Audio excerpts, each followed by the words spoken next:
तो इस एपिसोड की स्टार्टिंग होती है और हमें दिखाया जाता है आखिर वो इन सारी चीज़ों के बारे में सोचता है क्या है, क्या उसे इन सारी चीज़ों के बारे में पता भी है कि वो मेरा भाई है। मुझे तो नहीं लगता कि उसे ये सब कुछ पता है। इसके बाद हमें दिखाया जाता है डानरा को, जो कि हॉस्पिटल में होती है, और हमें दिखाया जाता है उसके बच्चे को, जो कि कहता है मम्मा आपको बिल्कुल भी चिंता करने की ज़रूरत नहीं है, मुझे बस थोड़ा ख़राब लग रहा है लेकिन मैं एक स्ट्रॉन्ग इंसान हूँ, आपको चिंता करने की ज़रूरत नहीं है। डानरा कहती है कि ये तुम्हारी वही पुरानी डिसीज़ है। वो कहता है मम्मा मैं और भी ज़्यादा मेडिसिन नहीं लेना चाहता। डानरा कहते ठीक है तुम्हें इन सारी चीज़ों के बारे में सोचने की ज़्यादा ज़रूरत नहीं है, मम्मा अभी वापस आ रही है।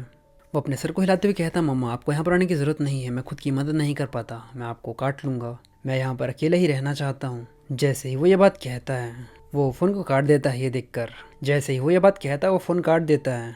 वो फ़ोन को बैग में रखती हुई कहती है आखिर दोबारा से ही वो अचानक से ही बीमार कैसे हो गया, आखिर वो अचानक से ये चीज़ें इतनी जल्दी क्यों वापस आ गई। और वो हॉस्पिटल से निकल ही रही होती तभी वो सामने देखती है जाओई को। हमें जाओई को दिखाया जाता है जो कि वो गेट पर खड़ा होता है और कहता है अनएक्सपेक्टेडली ही तुम 5 साल पहले अचानक ही गायब हो गई और तुम्हारे पास अब एक बच्चा भी है। डानरा थोड़ा घबरा जाती है और कहती है क्या मेरी एज में एक बच्चा होना क्या नॉर्मल नहीं है? क्या तुम्हें लगता है कि हर कोई तुम्हारे जैसा इंसान होगा जो कि सिंगल रहना चाहता है और उस टैक्स को अफोर्ड कर सकता है जो कि गवर्नमेंट के द्वारा लगाया जाता है पर मंथ? या ये कहता है तो उसका मतलब ये है कि तुम बू जिंगी से मैरिड हो। वो उसकी बातों को नकारना चाहती होती लेकिन जाओ ये कहता आखिर तुम मुझे इस तरीके से डॉज कैसे कर सकती हो, यहाँ तक कि तुम मुझसे बात भी नहीं करना चाहती। डांगरा कहती है आखिर मैं तुम्हारी बात क्यों ही सुनूंगी, क्या तुम मुझे अभी भी मिस करते हो इन 5 सालों के बाद में? लेकिन मुझे डर है कि मैं तुम्हारी उस यंग मिस के लायक नहीं हूँ, उसकी स्टाइल्स और मेरी स्टाइल काफ़ी ज़्यादा अलग है।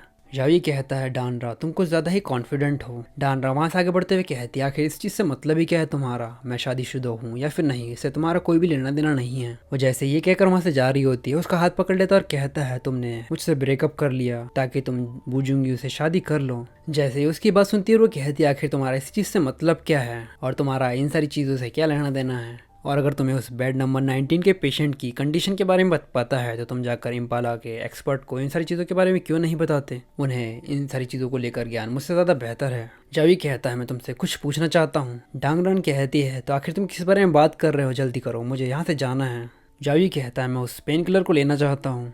डानरा कहती है आखिर आखिर मिस्टर सॉन्ग को उस पेन किलर की ज़रूरत क्यों है, कि आखिर उनका पेन इतना ज़्यादा बढ़ चुका है? जाओई कहता है वो मिस्टर सॉन्ग के लिए नहीं है, वो शैंगोंग के लिए है। डानरा कहती है आखिर मिस सॉन्ग के साथ गलत क्या है या उनके साथ क्या हुआ? जाओई कहता है उसके पीरियड्स आ रहे हैं और मुझे उससे डर है कि उसे अनकंफर्टेबल फील होगा, तो मैं चाहता हूँ कि मैं उसके लिए पहले से ही एक मेडिसिन प्रिपेयर करके रख लूँ और जिस ब्रांड को यूज़ करती इन सारी चीज़ों के लिए वो वहाँ पर अवेलेबल नहीं। तो ये एपिसोड यहीं तक। अगर आपको एपिसोड पसंद आया तो लाइक और कमेंट करके ज़रूर बताना, और अगर आप चाहते हो कि आप इस प्रकार की और भी सीरीज़ देखो तो आपको सारी सीरीज डिस्क्रिप्शन में मिल जाएंगी, आप वहाँ पर जाकर चेकआउट कर सकते हो।